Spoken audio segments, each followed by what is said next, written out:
उत्तर प्रदेश वृंदावन स्थित वात्सल्य ग्राम परम शक्तिपीठ तरफ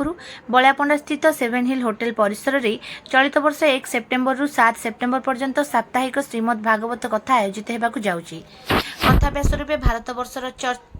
चर्चित चेहरा उत्तर प्रदेश वृंदावन स्थित वात्सल्य ग्राम परम शक्तिपीठर मुख्य दिदीमा तथा श्रीराम मंदिर आंदोलन मुख्य नायिका पद्मभूषण स्वाधि ऋतुम्बरा जी निजर ओजस्विनी शब्द संयोजना माध्यम भागवत कथा वचन करेंगे। यह परिप्रेक्षी स्थानीय सर्किट हाउस पुरी लोकसभा सांसद डॉक्टर संबित पात्र अध्यक्षत एक प्रस्तुति बैठक अनुष्ठित हो जाइछि। एथिरे शक्तिपीठर स्वाधि शिरोमणि जी, राष्ट्रीय उपाध्यक्ष जय भगवान अग्रवाल, ओडिशार वरिष्ठ बीजेपी नेता तथा समाजसेवी उमेश खंडेलवाल, राकेश दास, प्रशांत साहू, बेल्ला गांधी, गणमाध्यम संयोजक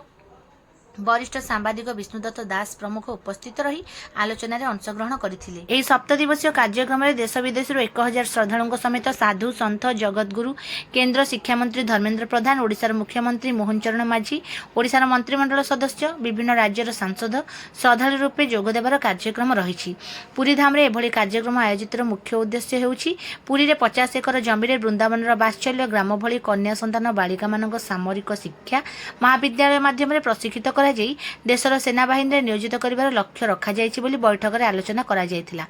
बैठक पर प्रतिनिधि मंडल पुरी एसपी प्रतीक सिंह सहित सुरक्षा आलोचना करथिले।